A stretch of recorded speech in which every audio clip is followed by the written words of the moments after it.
Welcome to Raji Murali vlogs channel. நம்ம இந்த பதிவில் பார்க்க போகிறோம் ஸ்ரீ கந்த புராணம். அதில் அடுத்தது 55வது தலைப்பு புதல்வன் கூறிய புத்திமதி. அதை பற்றி சொல்ல போகிறேன். இதுக்கு முன்னாடி 54 பதிவுகள் போட்டிருக்கேன். பார்க்காதவங்க நம்ம பிளேலிஸ்ட்டில் முதலேருந்து பாருங்கள், மற்ற பதிவுகளையும் பாருங்கள். கந்தவேல் திருக்கை வேளால் மயக்கம் நீங்க பெற்ற வீரபாகு தேவரும் மற்றவர்களும் இறைவன் திருக்கருணையை எண்ணி வியந்து அப்பெருமானை தரிசிக்க விரைந்து புறப்பட்டனர். அவர்கள் வான் வழியே வந்து கொண்டிருந்த போது அசுரப்பட்டணமான மகேந்திரபுரியை கண்டனர்.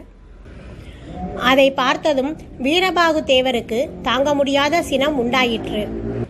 அசுரகுமாரன் நேரிடையாக போரிட முடியாது. மாயையின் துணை கொண்டு அவர்களை உணர்விழக்க செய்ததோடு எங்கோ வெகு தூரத்துக்கு அப்பால் உள்ள நன்னீர் கடலில் கொண்டு போய் தள்ளச் செய்தானே என்று பொறுமினார். அசுரகுமாரனை பழிவாங்காது பாசறை திரும்புவது வீரத்துக்கு இழுக்காகும் என்று முடிவு செய்தார். மற்றவர்களும் அவருடைய எண்ணத்தையே ஆதரித்தனர். பாசறை நோக்கி சென்று கொண்டிருந்த அவர்கள் திரும்பி இமைப்பொழுதில் மகேந்திரபுரியின் மேற்கு வாயிலை அடைந்து ஆரவாரம் செய்தனர். திடீரென்று பேரொளி எழுந்ததை கேட்டு அசுர வீரர்கள் திடுக்கிட்டு நாற்புறமும் பார்த்தனர். வானிலே விரைந்து வரும் தேவரையும் மற்றைய வீரர்களையும் கண்டதும் அவர்கள் பெரும் குழப்பத்தை அடைந்தனர். இதனை அவர்கள் எதிர்பார்க்கவே இல்லை. நன்னீர் கடலில் அனைவரும் மடிந்து போயிருப்பர் என்ற குதூகலத்தில் அல்லவா இருந்தனர். இரவு பொழுது என்று கூட பாராமல் நகரம் முழுவதும் பானுகோபனுடைய வெற்றியை கொண்டாடும் பெருமிதத்தில் அல்லவா ஆழ்ந்திருந்தது. மேற்கு வாயிலை புலிமுகன் என்ற அசுரன் காவல் காத்து வந்தான். அவன் வீரர்களை உடனே அழைத்து வீரபாகு தேவரையும் அவருடைய வீரர்களையும் தாக்கி அழிக்குமாறு உத்தரவிட்டான். பட்டண வாயிலிலே பயங்கரமான யுத்தம் நிகழ்ந்தது. ஒருவரை ஒருவர் மூர்க்கத்தனமாக தாக்கிக் கொண்டனர். வஞ்சிக்கப்பட்டு விட்டோம் என்ற ஆத்திரத்தில் இருந்த வீரபாகு தேவருடைய படைகள் முன்பு அசுர வீரர்களால் தாக்குப்பிடிக்க முடியவில்லை. பெரு நாசத்தை அடைந்தனர். புலிமுகனை சிங்கன் என்ற பூதப்படை தலைவன் எதிர்த்தான். இருவரும் சூலாயுதத்தால் ஒருவரை ஒருவர் அடித்துக் கொண்டனர். இருவருடைய மார்பும் பிளந்து குருதி பெருகியது. அப்போதும் அவர்கள் போர் செய்வதை நிறுத்தவில்லை. ஆயுதத்தை எரிந்துவிட்டு கட்டி புரண்டு மற்போர் செய்யலாயினர். சிங்கன் பலவித சாகசங்களால் புலிமுகனுடைய தாக்குதல்களை முறியடித்து அவனை புரட்டி தள்ளி காலால் எட்டி உதைத்தான். அவனுடைய உயிரற்ற உடல் வெகு தூரம் உருண்டு ஓடியது. அது கண்டு அனைவரும் மகிழ்ந்து ஆரவாரம் செய்தனர். மேற்கு வாயில் தகர்க்கப்பட்டது. மதில் சுவரை இடித்து தள்ளினர். அப்போதும் அவர்களுடைய ஆத்திரம் தணியவில்லை. பயந்து ஓடும் அசுர வீரர்களை துரத்தி கொண்டு அவர்களும் பட்டணத்தில் நுழைந்தனர். எதிர்ப்பட்டவர்களை எல்லாம் அடித்து நொறுக்கினர். மாட மாளிகைகளையும் கூட கோபுரங்களையும் இடித்து தரைமட்டமாக்கினர். தீப்பந்தங்களை கொளுத்தி மாடங்களில் எரிந்து நெருப்பு பற்றி எரியச் செய்தனர். வீரபாகு தேவர் தீ சுடரை கக்கும் கணைகளை பிரயோகித்து ஊழி கால தீயை தோற்றுவித்தார். அசுர வீரர்கள் குய்யோ முறையோ என்று கத்திக்கொண்டு ஓடினர். எங்கும் தீ பரவலாயிற்று. அழகிய மாளிகைகள் எல்லாம் கருகி போயின.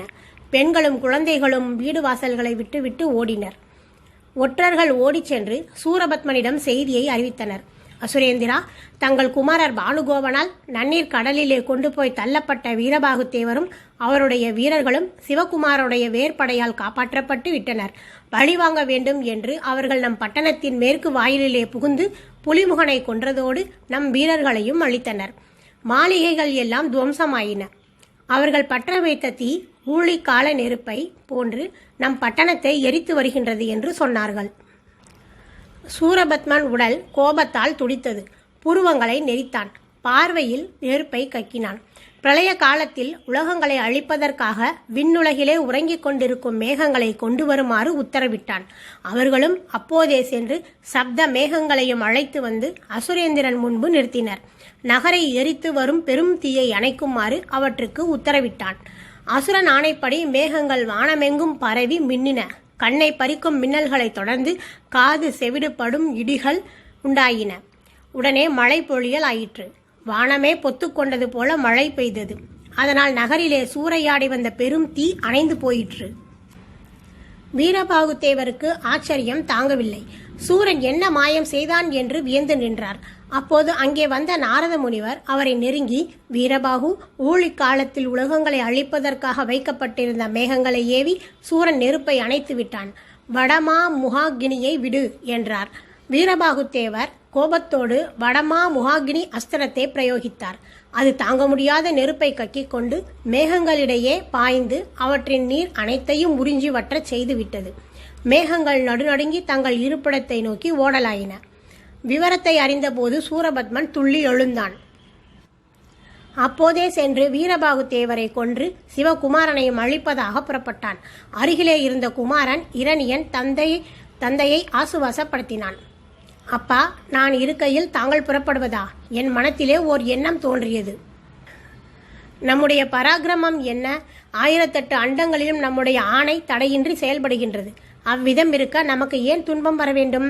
இறைவன் திருக்கருணைக்கு பாத்திரமாகி அவரிடமிருந்து ஏராளமான வரங்களை பெற்றுள்ள நமக்கு இப்போது கஷ்டங்கள் தோன்ற காரணம் என்ன? அடுத்தடுத்து நாம் பெற்று வரும் பெரும் நாசத்தின் அளவை நினைத்து பார்த்தீர்களா?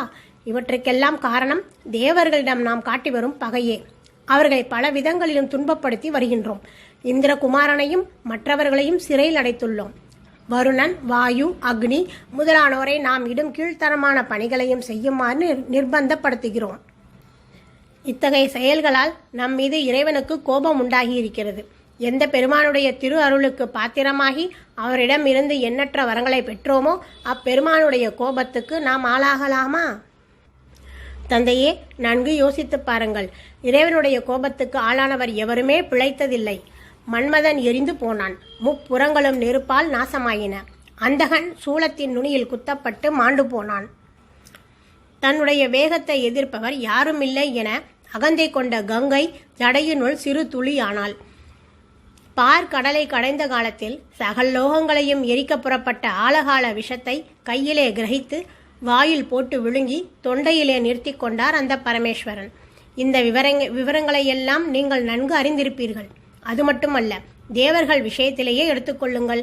இரணியனை சம்ஹரிக்க நரசிம்மமாக தோன்றி விஷ்ணு அவன் இரத்தத்தை உறிஞ்சியதன் விளைவாக வெறிகொண்டு அலைந்த போது இறைவன் தோன்றி அவரை அழிக்கவில்லையா?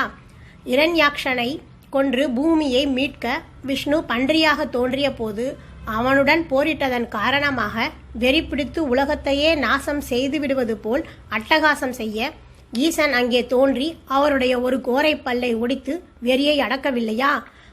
கடலை கடைந்த போது மந்திர பர்வதம் நிலை கொள்ளாமல் தவித்ததால் விஷ்ணு ஆமையாகி அதை முதுகில் தாங்கினார். அதன் பின் அவர் வெறி பிடித்து அந்த ரூபத்தை மாற்றிக்கொள்ளாது கடலையே சேராக்கி விடுவது போல கலக்கிய போது நீர்வாழ் உயிர்களை காக்க ஈசன் தோன்றி அவரது வெறியை அடக்கி ஆமை ஓட்டை தம்முடைய மாலையிலே சேர்த்து தரித்து கொள்ளவில்லையா? ஆணவத்தால் இழுத்து பேசிய பிரம்மனுடைய தலைகளில் ஒன்றை கிள்ளி அவருடைய அகந்தையை போக்கவில்லையா? விரோதம் காரணமாக அவிர்ப்பாகம் தராது யாகம் நடத்த முயன்ற தக்ஷனுடைய வேள்வி அழிக்கப்பட்டதோடு அவனும் ஆட்டுத்தலையை அடைய நேர்ந்தது. தாருகாவனத்தில் முனிவர்கள் ஆபிஷார ஹோமம் செய்த முயலகனை தோற்றுவித்து அவரை கொல்லுமாறு ஏவிய போது அவனை இழுத்து காலடியில் போட்டு மிதித்து துவைக்கவில்லையா? தந்தையே, இந்த விவரங்களை எல்லாம் நினைத்து பாருங்கள். ஈசனுடைய கோபத்துக்கு ஆளானவர்கள் ஒருவராவது தண்டிக்கப்படாமல் விடப்பட்டதில்லை. நம் மீது உள்ள கோபத்தாலேயே ஈசன் தம்முடைய நெற்றிக்கண்ணிலிருந்து சிவபாலனை தோற்றுவித்து நம்மை தண்டிக்குமாறு அனுப்பியுள்ளார். இப்போதும் நிலைமை மீறிவிடவில்லை. நாம் பட்ட அழிவு போதும். தேவர்களை சிறையிலிருந்து விடுவித்து அவரிடம் அனுப்பி நம்மை மன்னிக்குமாறு கேட்போம். தவறை முழு மனதோடு ஏற்றுக்கொண்டால் அதற்கு எப்போதும் மன்னிப்பு என்பது உண்டு.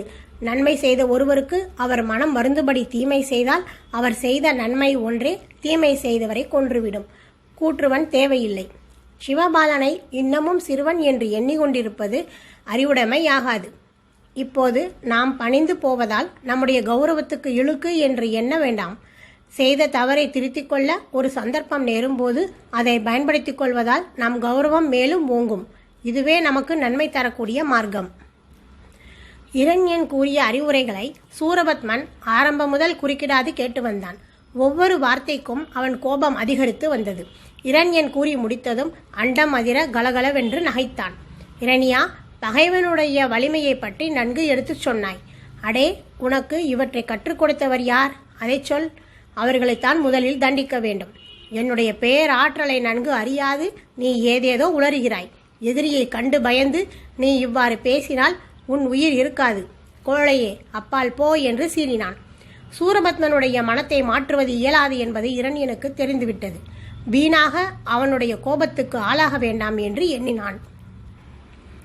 தந்தையே, என்னை மன்னித்து விடுங்கள். நானோ சிறுவன். என் மீது கோபம் கொள்ள வேண்டாம். அனுமதிக்காக காத்திருக்கிறேன்.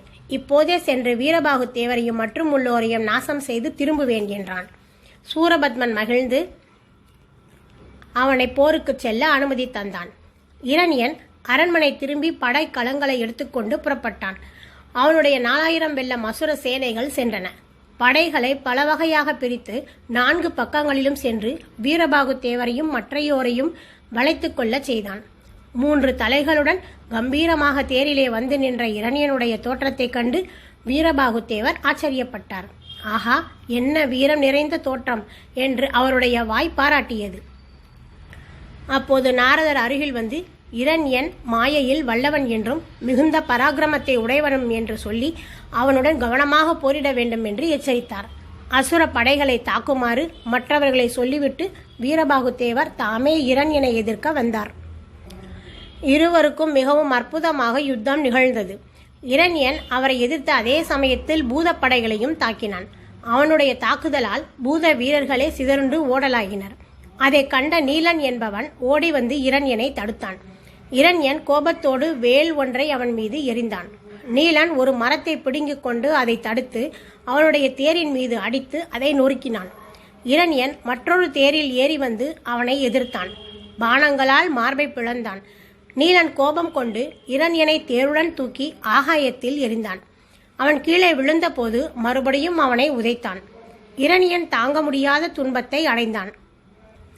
மாயையால் தன்னை போன்று ஓர் உருவை போன்று தோன்றச் செய்தான். அதையே இரணியன் என நினைத்துக்கொண்டு நீலன் போரிட்டான். களைப்பு நீங்கி எழுந்த இரணியன் பின்புறமாக வந்து நீலனை தாக்கி மயங்கி நிற்கச் செய்தான். நீலனுடைய நிலைமையை கண்ட வீரபாகு தேவர் சினந்து ஞானாஸ்திரத்தை பிரயோகம் செய்தார். அது இரணியனுடைய மாயைகளை விரைவில் அழித்தது.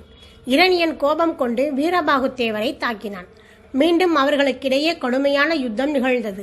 அஸ்திரங்கள் பறந்தன. அண்டங்கள் கிடுகிடுத்தன. எங்கும் குருதி பெருக்கெடுத்தோடியது. எவ்வித அஸ்திரத்தினாலும் வீரபாகு தேவரை வெல்ல முடியாது என்பதை நன்கு அறிந்து கொண்டான் இரணியன். அவர் முன்பு போரிட்டு உயிருடன் மீள்வது முடியாது என்று தெரிந்தது. சூரபத்மன் அவன் கூறிய அறிவுரைகளை கேட்காது சீறிய போதே அவனுக்கு அழிவு நிச்சயம் என்பது இரணியன் முடிவு செய்து விட்டான். தந்தை மட்டும் அழியப் போவதில்லை. பானுகோபன் இறக்கப் போகிறான். அக்னிமுகன் இறக்கப் போகிறான். சிற்றப்பன் சிங்கமுகனும் அழியப் போகிறான். அவ்விதம் அனைவரும் இறந்த பின்பு அவர்களுக்கு எள்ளும் தண்ணியும் விட ஓராளாவது இருக்க வேண்டாமா? ஆகவே தான் எப்படியும் உயிர் தப்பி பிழைப்பது என்ற எண்ணம் கொண்டான் அவன். ஆகவே மாயையால் யுத்த களத்திலிருந்து மறைந்து கடலை அடைந்தான். ஓர் மீனாகி அங்கேயே மறைந்து கொண்டான்.